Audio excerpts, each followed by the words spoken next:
Okay guys, today we're putting in our fall food plots finally. We have just a handful of days left of August here, so we're at the tail end of August, and today I'm putting in my harvest salad food plots. And I've done this over the past 3 or 4 years in this specific spot here, but I'm going to be honest, anymore it seems like time is of the essence, and especially this year with Mother Nature, it was from one extreme to the other. You know, it's super hot and dry to raining and not stopping, etc. So one thing I did a little different this year is end of July, beginning of August, I came in here and I ripped up this plot. And you know, I didn't work it to a fine powder or nothing like that. I had big clogs everywhere. No big deal. I just hurried up and ripped it up because I had the grass. So the first thing I do is I spray it, kill everything, you mow it or burn it, whatever, and then till it under. And that's what I did. However, when you do that, you get such big clumps and everything, and it's so hard. You have to go over it so many different times that it takes forever. And let's face it, time is of the essence with most of us, and especially when Mother Nature isn't always on your side. So what I did is I did that, I let it sit, and now I knew that some new grass or some new weed germination would happen. So today, here at the end of August, I came in and I ripped it up again, and I can't get over how easy it was. I mean, it just broke it down perfectly on the first pass. Didn't even have to go over it twice. It worked incredibly perfect, and probably one of the better seed beds I've had in a long time, to be honest. And going forward, I know I'm going to keep doing that. So today we got our seed bed done here. Everything's ready to go. So now we're ready to broadcast the harvest salad here with my Pimco spreader on my four-wheeler. And then as soon as I get this done with the remainder of the plots that I have left to do, I'll come in with the cultipacker after I'm done with everything and pack this all down. And the reason I like cultipacking when you have fresh dirt like this, especially when you got rain coming in the forecast, which we do tomorrow, is it seems to hold that seed better there. And what I mean by that is if you got really fresh soil and it's really powdery, that seed can actually go in there too deep, I feel like, or it can wash away if you get too hard of a rain. And not knowing what Mother Nature is going to throw at you, I'd rather be safe than sorry. So that's why I like to broadcast my seed on top, go ahead and cultipack it, and kind of packs it down. Today we're here at my test plot. Last year I did 6 different variety mixes in this 2-acre strip. And what I'm doing here is I'm just testing different fall food plot products, seeds to see what the deer actually prefer. You know, not taking someone's word for it, or, you know, scientific studies, blah, blah, blah. Bottom line is what I'm trying to look at and see is the preference, what a deer does or does not prefer. So last year I did 6 different varieties. I'm going to try to remember them all here. I did crimson clover, winter wheat, oats, cereal rye, Austrian winter peas, tillage radish. Yeah, that's 6. So out of those 6, you know, it was really impressive to me that the deer actually hit all of them. I caged every one of the sections off, and they did hit all of them. But there were some clear victories made at different stages of the year. But on an overall basis on that test, I would say the Austrian winter peas won that one. And you know, one thing about the cereal grains is they stayed green so long, and the deer just hammered them. And believe it or not, for October, the #1 thing that was hit in October was the oats, the winter hardy oats. And so this year I'm only doing 4 different varieties. I'm just on time restraints and everything else, and I really couldn't decide what I wanted to try this year. But I've got my lineup here, and I'm going to take you through what I've got. I've got impact collards, I got Violetta barley, I've got trophy rape, and here on the end in the white sack I have winter triticale. So the way the seed variation is on the amount of pounds is it's based off the per acre seed rate that they go by. So with the impact collards, I've got 24 pounds, 50 pounds of the barley, 16 pounds of the trophy rape, and I believe that's a 50-pound bag there of the triticale. So we're gonna get started. I'm gonna go ahead and get all this seeded, the 4 different sections here, and then I'm gonna come back and cultipack everything Really nice. So it's all planted the same day.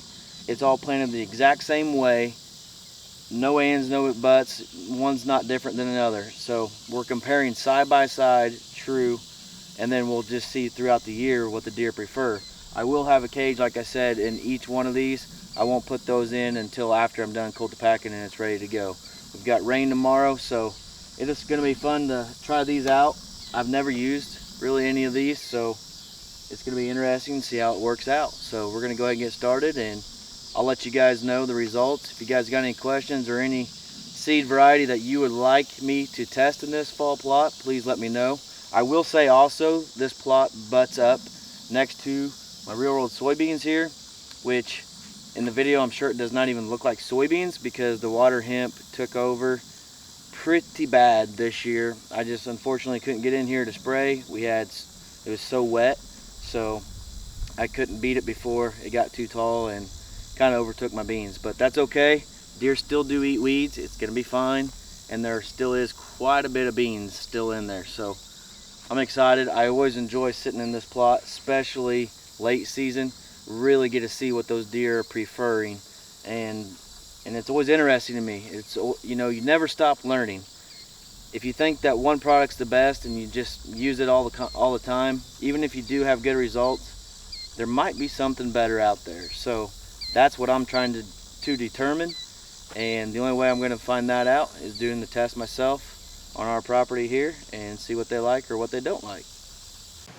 Here today, going to give you a quick tip on how to get some greens in with your grains. That way during late season you got greens and grains in the same plot. So what I've got here is a little border of corn, and I am going to overseed that corn, which you want to do when it's about half shaded, so knee high or just over knee high. But you want to do this right before rain, and we've got 2 days of rain coming here in the next couple days. So I'm out here right now, and I'm gonna put some small seeds in. We're just gonna broadcast on top, and the rain's gonna wash that in. We're gonna do a little bit of radish, clover, and purple top turnips. All that stuff is a small seed, and it should take right off with the rain. But like I said again, you want to do this when it's about knee high to waist high, when your corn's half shaded. That way this cover crop will get just enough sunlight to take off, and then when this corn starts to dry down and the leaves fall off and turns yellow, that cover crop will just take right off. And basically whatever residual fertilizer is left in this corn, that cover crop, the radish, is going to pick that up. So next spring you'll have an abundance of nitrogen right here in the soil due to the cover crops and what they soak up. Alright, let's get seeding this. Also important to get your seeding about right. You don't want to overseed it and kill your corn out, otherwise it won't make ears and your grains won't be very good. So you want to set your broadcaster just right. You want to be somewhere between 2 and 4 pounds to the acre with your radish and turnip and clovers. Clover maybe even a little less, but your radish and turnips you want to be about 2 pounds per acre of each. So this technique's been around for a while now. Farmers, it's called cover cropping, and farmers do it a lot to help get more greens in the soil and more roots and build that soil layer up so you've got better soil. So you're not only attracting deer to your spot with the grains and greens, but you're really helping your soil with all the roots and everything else that it brings. I mean, you always got something growing, so your soil's alive. And that's the goal, I mean, of any food plotter, is to help bring your soil up. So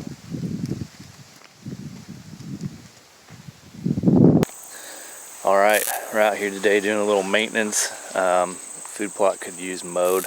I don't have access to the tractor today, so brought the old push mower. It's going to take me a minute, but while I'm here, I'm going to trim up this stand too. And the clover's not coming up too bad.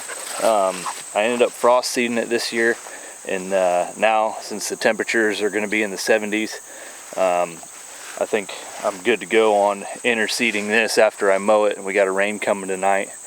So I think this will be pretty lush and thick come season, but it's going to be perfect. I'm going to broadcast some clover chicory in here, and I think it's going to come up pretty good. I'm going to check the Radix camera while I'm here. But as you can see, well, you might not be able to see it, but that's my tree stand tree right there. And they catch them coming out over here. I passed up a buck I called Jameson last year, early season, right under the stand. So I think this is going to be another hot spot come here in a couple months.